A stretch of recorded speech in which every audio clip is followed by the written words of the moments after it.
నమస్తే, welcome to reflection news. నేను శర్మ.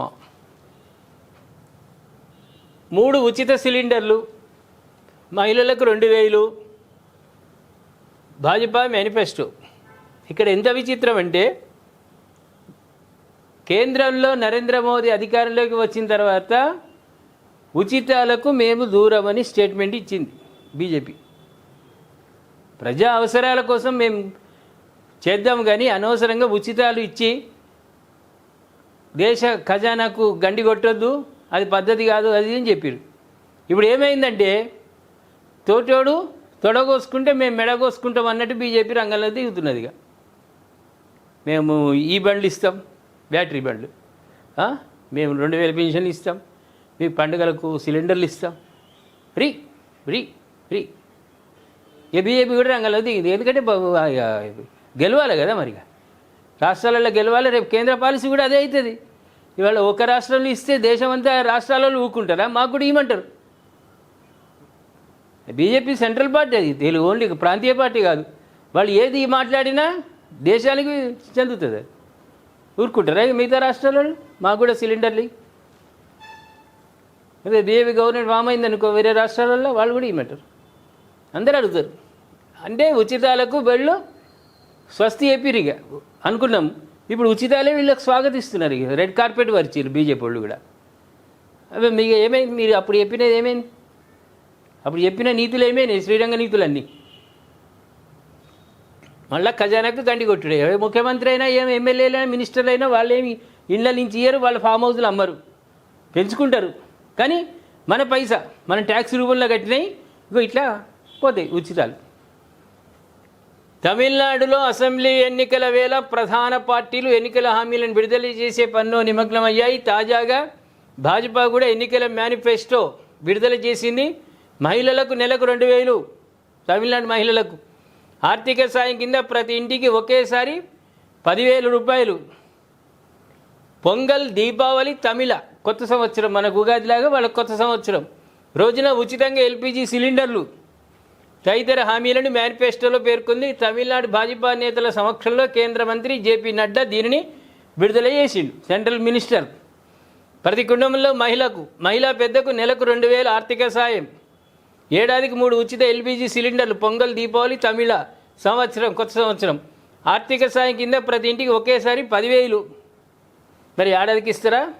ఏడాదికి ఇస్తారొచ్చు బహుశా, ఒకేసారి అన్నాడు కదా. మరి 5 ఏళ్లకు 10,000 ఏందో తెలుస్తుంది, తర్వాత తెలుస్తుంది మనకు.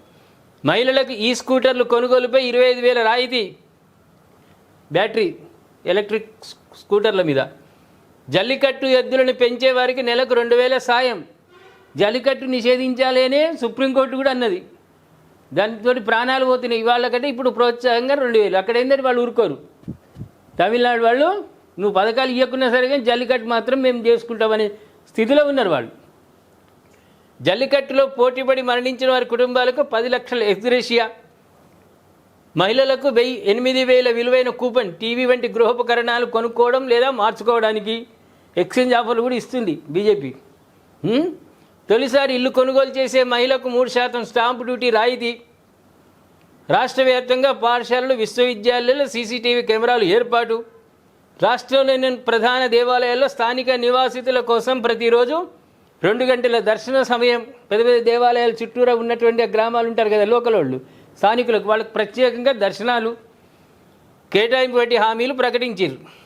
ఇంకా రాను చూడిగా మళ్ళీ మన తెలంగాణ ఈ ఎలక్షన్ల వరకు ఉచితాలతో పాటు రోజు మా నాయకులు వచ్చి అన్నం ముద్ద కలిపి మీకు నోట్లో పెడతారు. అట్లా కూడా వస్తాయి. అక్కడ తమిళనాడులో మొదటి నుంచి జయలలిత అప్పటి నుంచి కూడా ఆమె ఉచితాలు ఇచ్చింది, ఉచితాలు బాగా ప్రోత్సహించింది. అవి ఇప్పటికీ అమలు చేస్తున్నారు. కొందరు నాయకులు, పార్టీలు మారినా ప్రభుత్వాలు అమలు చేసే కార్యక్రమాలు ఉంటాయి. ఇప్పుడు మన దగ్గర వైఎస్ఆర్ గారు, రాజశేఖర రెడ్డి ప్రవేశపెట్టిన 108 ఆ పథకం, ఆరోగ్యశ్రీ, ఇవన్నీ ఏ గవర్నమెంట్ వచ్చినా, ఏ పార్టీ గవర్నమెంట్ వచ్చినా మార్చడానికి వీల్లేదు. అవి ప్రజలకు ఉపయోగపడుతున్నటువంటి కార్యక్రమం. జయలలిత చేసినా కూడా కంటిన్యూ అవుతున్నాయి. స్టాలిన్ కొన్ని పెట్టిండు, అవి కంటిన్యూ అవుతున్నాయి. ఇక్కడ ఏఐడిఎంకే బీజేపీ వచ్చిందనుకో, ఇవి కూడా కంటిన్యూ చేస్తారా? మళ్ళీ వాళ్ళ ఇష్టం వేరే.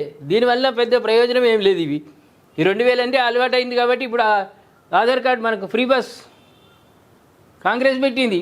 మహిళలందరూ ఆనందపడుతున్నారు. దాంట్లో కొట్లాటలు ఏంటి, గొడవలు ఏంటి జరుగుతుంది, అది వేరు. విసుగు వచ్చింది కొందరు మహిళలకు. అయినా రేపు ఈ గవర్నమెంట్ కాక ఇంకో పార్టీ గవర్నమెంట్కి వచ్చినా కూడా ఇవ్వాలి, లేకుంటే మహిళలందరూ చీపురు కట్టలు పట్టుకుంటారు ఫ్రీ బస్ కోసం. కొన్ని పథకాలు ఉన్నాయి, కొన్ని వాడు ఒకవేళ వేరే గవర్నమెంట్ చేయకుంటే మొత్తం తిరగబడతారు. వాస్తవానికి ఫ్రీని ఎవ్వరు కోరుకోరు, ఫ్రీగా రావాలని ఎవ్వరు కోరుకోరు. వీళ్ళు అలవాటు చేస్తున్నారు, వాళ్ళ స్వార్థం కోసం పార్టీలోళ్ళు అలవాటు చేస్తున్నారు జనానికి. మంచి సౌకర్యము, విద్య, ఆరోగ్యం ఫ్రీ కావాలి, అది కావాలి. ఎడ్యుకేషన్ అండ్ హెల్త్, ఈ రెండు ఫ్రీ కావాలి, ప్రజలకు అందాలి. ఇవెవరికి కావాలి? సిలిండర్లు కొనే శక్తి లేదా ప్రజలకు? 2000 నెలకు 10,000 సంపాదించుకుంటారు మహిళలు. నువ్వు 2,000 ఇవ్వాల్సిన అవసరం ఉందా? నిరుద్యోగులకి ఇయ్యి. నిరుద్యోగ వృత్తి, ఉద్యోగాలు లేని వాళ్లకు, చదువుకున్నా కూడా ఉద్యోగాలు రాని వాళ్లకు నెలకు 10,000 ఇయ్యి. అవి ఉండయి, ఆ ముచ్చట ఉండదు. ఇవి ప్రేక్షకులారు ఏమంటారు? బీజేపీ కూడా ఫ్రీ ఆఫర్లు ఇస్తున్నది. ఫ్రీ ఆఫర్లకు మేము వ్యతిరేకం అన్నటువంటి స్టేట్మెంట్ పక్కన పడేసి, మూలకు పడేసి, వాళ్ళు కూడా ఇప్పుడు రంగంలో దిగి మేము ఫ్రీ ఇస్తాం, మాకు అధికారంలోకి వస్తే మేము అన్ని ఫ్రీ ఫ్రీ ఫ్రీ అంటున్నారు. వాటి మీద కామెంట్ రూపంలో తెలియజేయండి. అదేవిధంగా సబ్స్క్రైబ్ చేసుకోండి, షేర్ చేయండి.